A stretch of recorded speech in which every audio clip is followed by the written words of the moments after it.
Scary, true, paranormal story number 1, The Smurfs. This true story takes place in Mexico. In the mid-1990s, the Rodriguez family purchased some toys at a garage sale and took them home. Some of these toys were the Smurf family toys.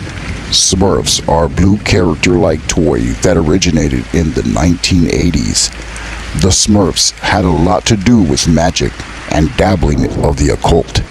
They were based on a 1980s cartoon series named The Smurfs. They were regarded as just children's harmless play toys. Well, it began one night when the kids would claim that they would hear horrible nightmares and couldn't sleep at night. They would hear walking around in their room and noises coming from their closet where the toys were kept. It wasn't long for things to get much worse. One night, the father went to the restroom and could hear low chattering coming from his kids' room. He went into their bedroom and found the Smurfs in the middle of the bedroom floor, all facing each other in a circle. He then placed them back in the closet where they were kept, with all the other toys. When their mother got up one night, to her surprise, the Smurfs were in the living room by themselves. The father put the Smurfs in the trash can outside after that night. The following morning, the kids claimed that they heard noises coming from their closet. Mr. Rodriguez ran outside and opened the trash can. To the father's horror, the Smurfs' toys were no longer in the trash can. The family then placed all the Smurf toys in a trash bag and into the trash can by the road. Little did they know that this was not the end. At 3 in the morning, the family was awakened by loud sounds coming from outside. When they looked out the window, they claimed that these little blue Smurf toys were throwing rocks at their house and cursing. The front yard was in shambles, and all of their trash was scattered across their front yard. They then began to pray out loud. The assault on their house went on for another 4 hours until the sun came up. At that point, they no longer were anywhere to be found. Scary, true, paranormal story number 2, The Creature Outside Our Door. This is a true story and real experience that happened to me and my family. We are Navajo descent, and I was about 8 years old at the time. We were living with my grandma at her house in Arizona. My mom and dad left to the hospital due to an accident that happened to my mother's brother, my uncle. Me and my little brother were left with my grandma. After midnight, there was a knock on the front door, and I got up out of bed and ran to the living room thinking it was my parents coming back from the hospital. My grandma was sitting in her rocking chair knitting. She then told me to stop and get away from the front door. She asked out loud and yells, "Who is it at the door?" But there was no reply. Then we heard 3 loud knocks on the front door. My grandma yelled out, "Who is it?" again. But again, there was no reply. My grandma yelled, "Get out of here. You are not welcome here. Leave this house." The pounding then started on the door again, and my little brother then woke up from all the noise. Then the knocking stops and is replaced with stomping on the roof. Something was crawling on the roof. Then something heavy hits the porch right outside the window that is covered by a thin white cloth. What we can see through the thin white cloth is a dark figure rise up, but it did not have the form of a man. It looked like a large animal standing on 2 feet. It starts to push on the window, and I for sure thought it was going to break in. Me and my brother then started crying. My grandma then begins praying in Navajo. Then, all of a sudden, everything stopped, and everything goes silent. Moments later, lights gloomed through the front window. It was my parents coming back in the car. Years later, my mother told me that this skinwalker had a score to settle with my family, and that night he wanted to take away my little brother, but it did not know how wise and smart my grandmother was in her Navajo ways and the knowledge that she possessed that scary night. Scary, true, paranormal story number 3, The Growl.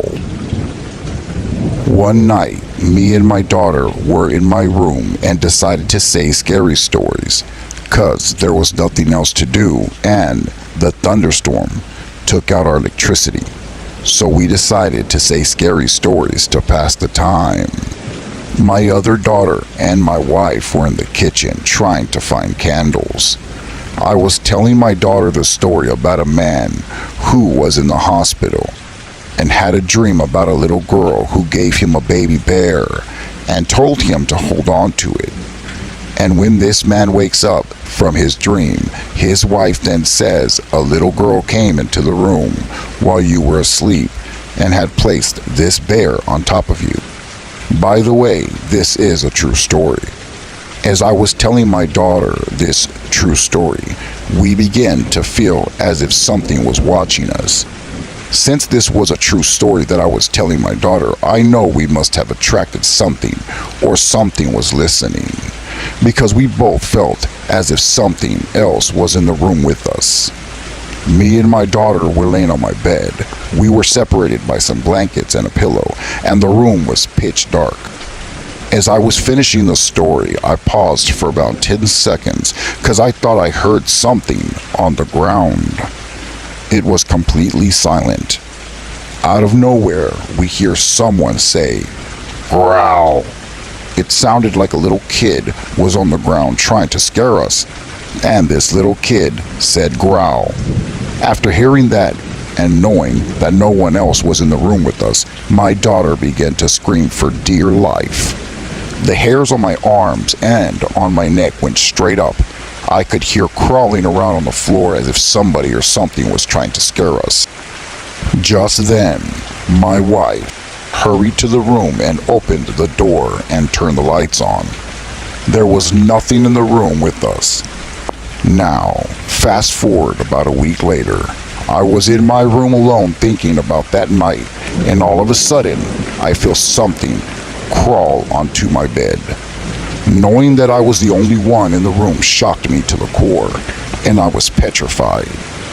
So many things were going through my mind, like who the heck is in my room, and who just laid down next to me. I slowly got up and turned the light on, and out of the corner of my eye, I saw a black shadow laying on my bed.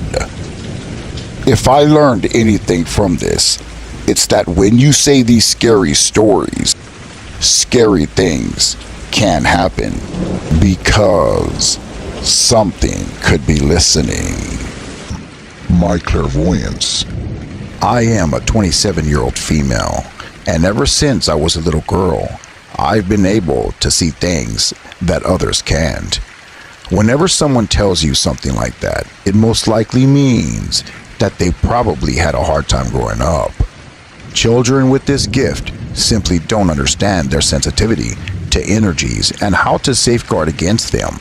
Having parents that are either closed off to the paranormal or simply won't accept it can even be harder. I shared that information with you to illustrate that this encounter wasn't my first experience with ghosts or entities. I was a teenager back then, and I was hanging out with my then good-for-nothing boyfriend. I don't remember what we were talking about when the topic got brought up, but he said, "I don't know what happened here before we moved in, but this place is definitely haunted, babe. I always get this creeped out feeling when I'm upstairs, like somebody's watching me." I never really talked to my ex about my gift with the paranormal, so I was a bit intrigued when he said this. After showing me around the house, I could sense the spirit wandering in the upstairs hallway before it disappeared in the bedroom. The second time I encountered this so-called spirit was the night of his sister's baby shower. His family came traveling in from far away that night. A fight had broke out because they had a disagreement and couldn't work things out. At that time, I walked upstairs and grabbed something from the bedroom. The upstairs hallway light was off because the bulb kept burning out. Every time it would get replaced, the bulb would wind up blowing out days after. Due to it not being replaced, I had to use my phone's flashlight to get around. I got what I came for and was heading back towards the stairwell when all of a sudden I got this feeling that I was being watched by something very angry. I stopped for a moment, looking back down the hallway, trying to tell if I was just being paranoid or something was actually there. Then, out of the shadows, an angry-looking man came charging right at me. Now, I pride myself in not being easily scared, but at that moment, I took off. I knew that what I saw was 100% paranormal. The man I saw looked like he was incomplete. He was missing pieces from his face with other parts blurred out. This ghostly man must have been angry about something. All that built up negative energy can be very dangerous even to somebody like me, who can see the paranormal with no problems at all. I could have just forgot about it, but I told myself that the apparition appeared because of all the fighting that occurred downstairs when his family came over that one night. This was the first time in a very long time that I had seen anything that frightened me. A few nights later, I showed up at my ex-boyfriend's house and once again found myself at the top of the stairs looking down. His bedroom is also located in the hallway, so as I walked to the door, I noticed that the bathroom light was on.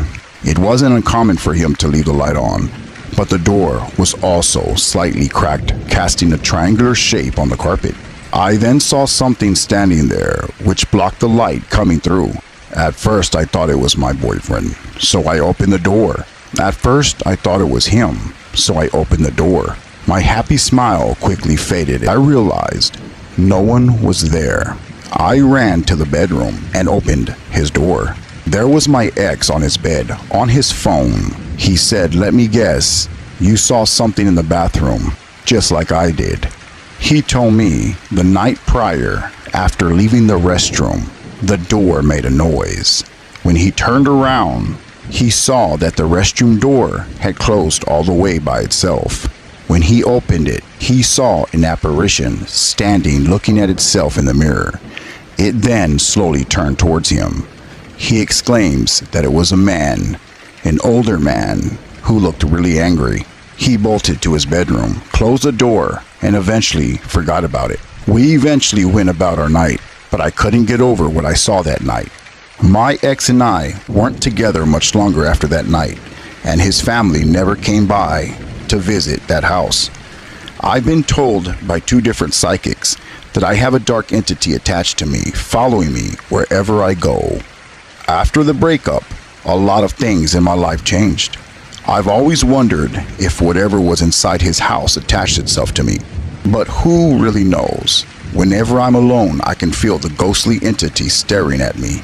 I don't know who he was, but I have an idea that he was a miserable man when he was alive, full of hate and anger. What's left of him now tries to torment anyone who crosses his path. But again, that's just my thoughts. I've seen his face so many times that I can accurately draw him on a piece of paper. I plan on talking to someone who knows the history of this town and perhaps can help me find out who exactly this ghostly entity was. Scary, true paranormal story number 2. My grandfather.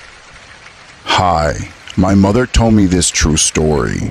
She said in 2004, my grandfather passed away from lung cancer, which devastated the whole family, especially my grandmother. I was only a few months old at the time of his passing, so I never got to know him, but I've always heard stories about him from various relatives.